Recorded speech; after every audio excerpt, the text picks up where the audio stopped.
Барлықтарыңызға қайырлы күн. Менің каналыма қош келдіңіздер. Бүгін сіздерге өте дәмді болып шығатын бауырдан котлет жасайтын боламыз.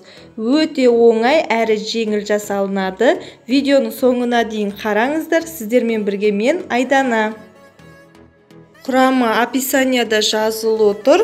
Бізге керек заттар бауыр және сәбіз бен пияз және сарымсақ, бізде чеснок және бір жұмыртқа, тұз дәміне қарай, сүт және қара бұрыш, қопсытқыш, разрыхлитель, ұн керек болады.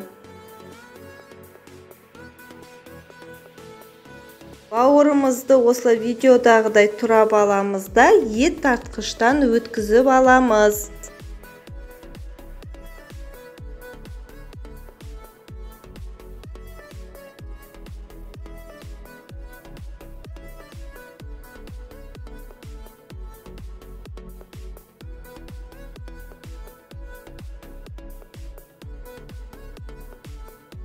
Ет тартқышқа барлығын салмаймыз, аз-аздан салып тартып алатын боламыз.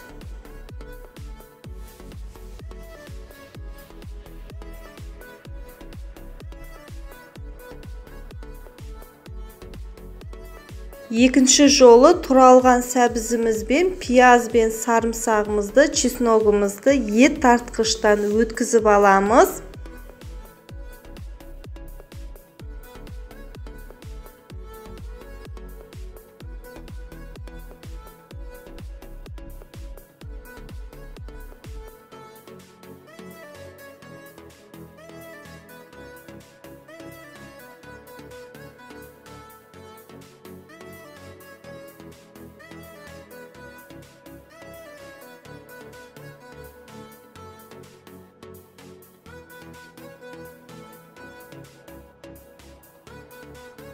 Ыдыстағы тартылған бауырдың үстіне тартылған сәбіз сарымсақтарымызды саламыз.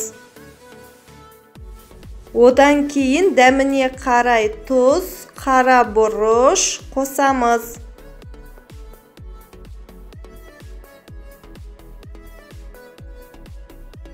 Бір жұмыртқамызды жарып, үстіне қосамыз да жақсылап араластырып аламыз.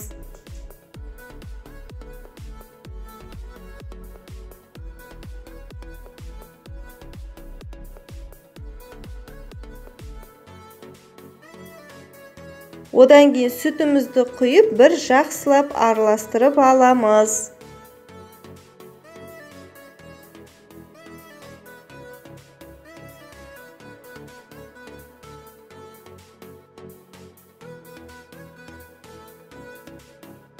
Ұнымызға бір шай қасықтай қопсытқыш салсаңыздар болады. Мен көзбен, қолмен өлшеп салдым. Жақсылап араластырамыз қасықпен. Ұнымыздың бәрін салуға болмайды. Аз-аздан 2-3 бөлікке бөліп салып, араластырып аламыз.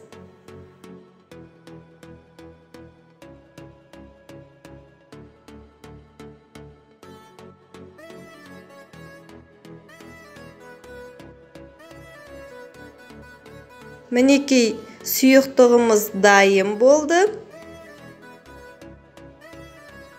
Енді табамызға май құйып, қыздырып аламыз ақырын отқа. Қасықпен видеодағыдай бір-бірден салып, пісіріп алатын боламыз.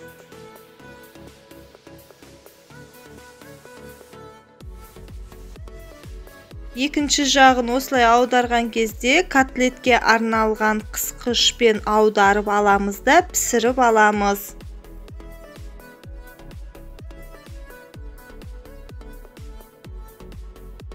Қалған сұйықтықтарды осылай жалғастырып пісіріп аламыз. Тез піседі, 2-3 минутта.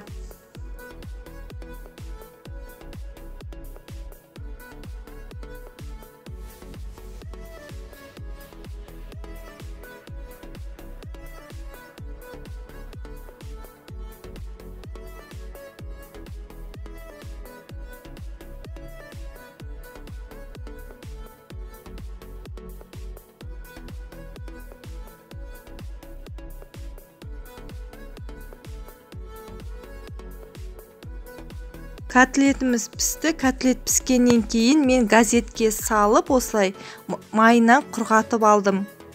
Котлетimiz дайын болды. Өте керемет жұмсақ дәмді болып шықты. Осылай ұсынсаңыздар, жақындарыңыз қуанып қалады.